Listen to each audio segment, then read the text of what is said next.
important thing is self-esteem. The people that we read about, the people that we admire, the Elon Musks, the Steve Jobs, the Warren Buffetts, etc., all have one thing in common. They have extremely high self-esteem. Of course, you've heard me say this before, self-esteem is built the first 7 or 8 years of life. And unfortunately, we're with our parents the first 7 or 8 years of life. Ergo, we don't have too much high self-esteem. But to build high self-esteem, and the way you build high self-esteem, if you're 25, 35, or 45, is to be around, surround yourself with other people that have high self-esteem. Show me your friends and I'll show you your future. And so you can reverse your childhood by who you associate with. How do you do that? Well, you find people that are where you want to be, but they're already there. You're 22 years old, you're 32, you're 41 years old, and there's a guy or a gal who's 45 years old who is where you want to be. They've accomplished a lot of things. If you're into, they're saving the world, they're using their money for good causes, go associate with those people. Be around those people. And they're easy to find, but they're not going to knock on your door. They're not going to come to your apartment or your flat and ask you, oh, can I help you? And again, the best tool I've ever seen, and it's like it was designed for this, is LinkedIn. It's the best social media tool there ever was for what we're discussing. And you can find these people. Now just remember, everybody that's on LinkedIn, all the, 20 million or whatever people that are on LinkedIn are all there for one reason. They're there because they want to do business, they want to meet people. Unlike some of the other social medias like Facebook or Twitter or, and I don't even know the names of the others, but I mean LinkedIn, they're there for a common purpose. They have a common bond, they have a common goal. They want to expand their horizons, and it's a great tool. But you say it's so easy? No, it's not. No, I'm not saying it's easy. I'm saying that makes it easier, that tool. But there are other people that want to be all they can be. There are other people that want to expand their horizons. Gallup did a poll in 2016, worldwide, 87.6% of all the people on the planet, 87.6% of all the people on the planet are unhappy. I'm going to say it again because I know these are Dutchmen, right? 87, we'll just round it off. 87% of everybody that walks the face of the earth, 7.65 billion people, are unhappy. So what went wrong? Well, I mean, where did it start? Well, if you were born in Biafra, I mean, the odds are against you. But if you were born in the Netherlands, which a lot of you were, rightly or wrongly, you had a better chance, a better opportunity than the poor kid born in Biafra. Okay? What have you done with it, if anything? Most of you, I can just look. I wore my glasses. Normally, I like to be filmed without my glasses. But last time, I didn't wear my glasses, so I couldn't see your faces. I've got my glasses on now, so I can see your faces. You know what I'm getting at. You have not used the opportunities, whereas the people in the third, fourth, fifth world countries use those opportunities to be all they can be. And money's not everything in the world, but money's the only thing anybody keeps track of. And so you can use that money that you make, as the Gates are doing, in trying to save the earth, to save the world, and to do good. But it all starts, you have to be serious about it. Most of the people that are engaged in personal development, for example, aren't serious. They're just, it takes up 3 or 4 or 5 hours of their time a week, and so they're fiddle farting around and they're not taking it serious. If you want to take it serious, you know, Michael is a successful mentee of mine, and you wouldn't be here if it wasn't for he putting on these kinds of events. But he got serious about it a number of years ago, and he's doing a lot of good. How many of you can say the same? How many of you can say that you're serious about it? How many of you can actually say that you're trying to be all you can be? Now, I won't insult you by asking you to raise your hand because you'll just lie. We all know what the real answer is, don't we? You're not. And so if you want to be all that you can be, and if you want to be a high-performance person, and you don't have to be, I mean, 98% of all the high-performance people on the planet are introverts. I'm going to say it again slow because they're Dutchmen, right? 98% of all the people on the planet that are high performance are introverts. Elon Musk, Warren Buffett, Bill Gates have something in common. They're introverts just like you. What means? Maybe we have to explain this more. Okay? Introverts meaning that you don't say what you really feel. Introverts is you don't act as if you really wanted to show the person that you disagree with them. Introverts are when your parents were telling you shit when you were growing up, you just put your head down and kept your mouth shut. And that's why you're introverted now as adults. As you can plainly see, I wasn't raised that way. My father said, if you've got something in your mind, it should come out of your lips. If you've got something in your mind, it should come out your mouth, Dan. And God knows, I took it to heart, and I've lived that way all my life. At the TED Talk I gave a couple days ago, which Michael was there to talk to the kids, it was quite interesting when I told them that I've been talking like this since I was a teenager. I've been talking shit since I'm a teenager. Which is some time ago. Well, I'll be 74 in a couple months, so it is some time ago. But the point is that I had self-esteem. I didn't know till I got grown up and was an adult that everybody didn't have self-esteem. I didn't understand that. I didn't realize that everybody didn't have self-confidence. I didn't realize that everybody didn't have self-worth. Because the kids that I hung with all were like I was. Because their parents were like, gave them a good role model. Most of the people that come to people like Michael or any of the gurus out there, and I call them a guru, come to them because you were lacking something in your childhood. In my particular case, a lot of people come to me because I'm the alpha male father they never had. I asked the question a couple days ago, how many of you can raise your hand with, how many of you have kids? Well, too bad, but anyway, you have kids, okay? Don't raise your hand now. How many of you would like to have your kids grow up just like your parents?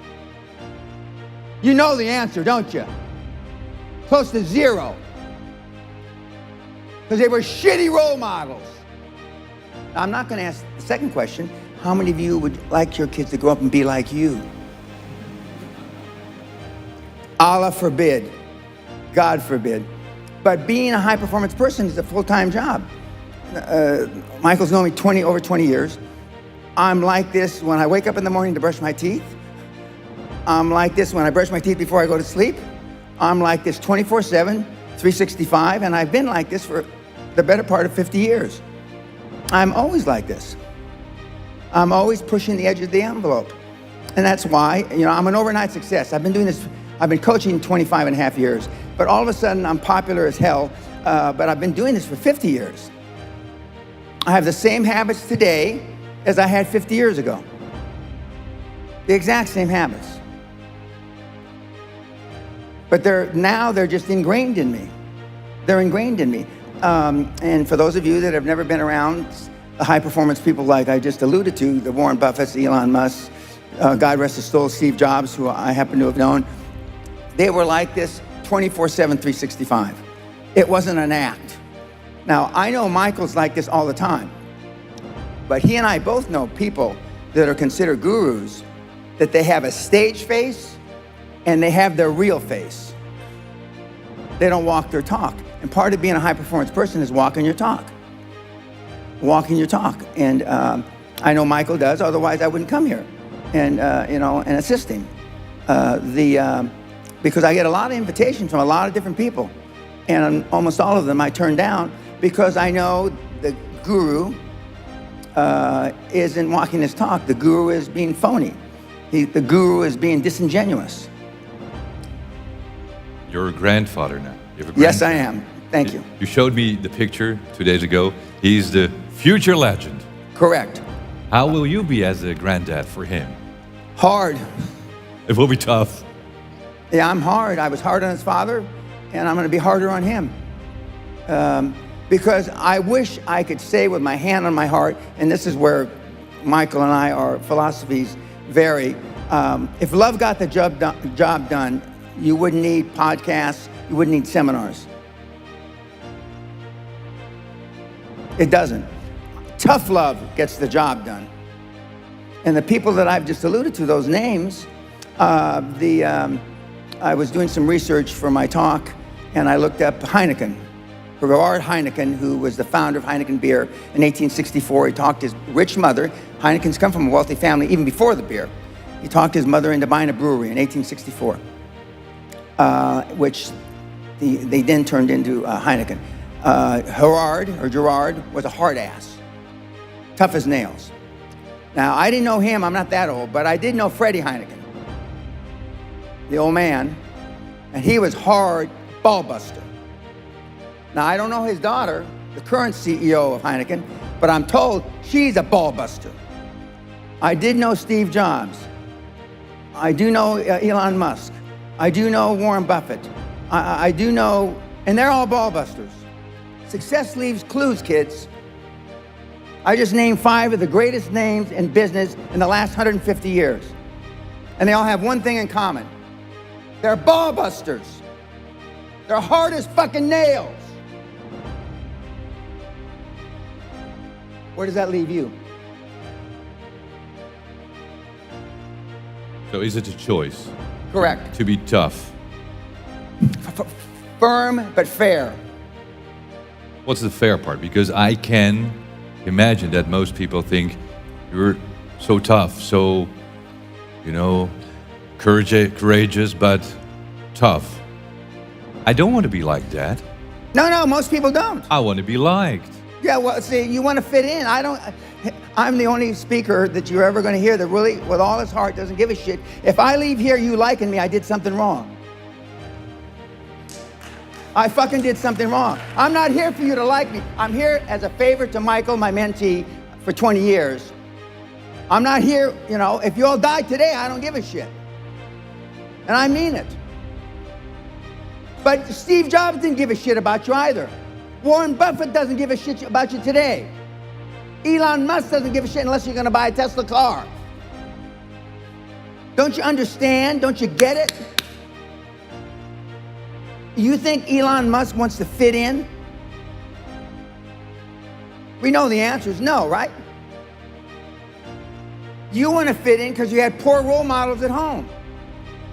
Most everybody in this room is a pleaser. You want to be liked. When I read about that people commit suicide because they were unliked on Facebook, it makes me sick to my stomach. How can the world get that fucked up that because of fucking Facebook, people are going to kill themselves? What have we come to?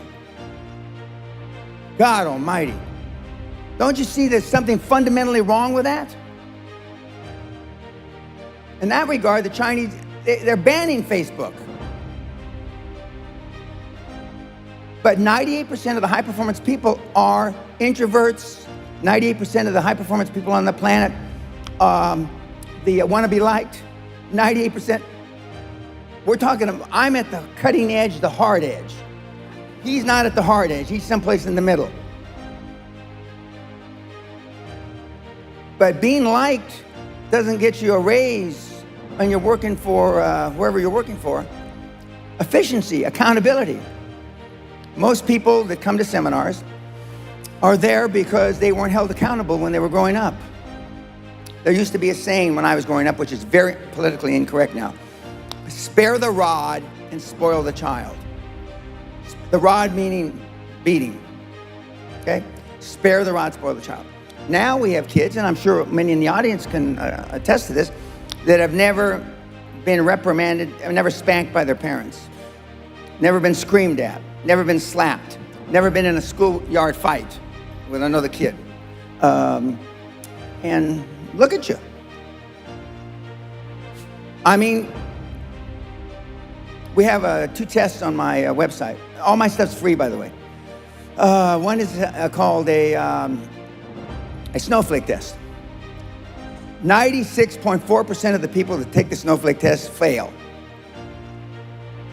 The first or second question on the test is, if someone spit in your mother's face, now I'm gonna say this real slow so that you're Dutch, I remember. If someone spit in your mama's face, Baldy, you in the front row right here, okay? What are the choices? There's 4 or 5 choices. The choice that's most clicked is I would try to ascertain, I would try to figure out where he was coming from and if he had a bad day.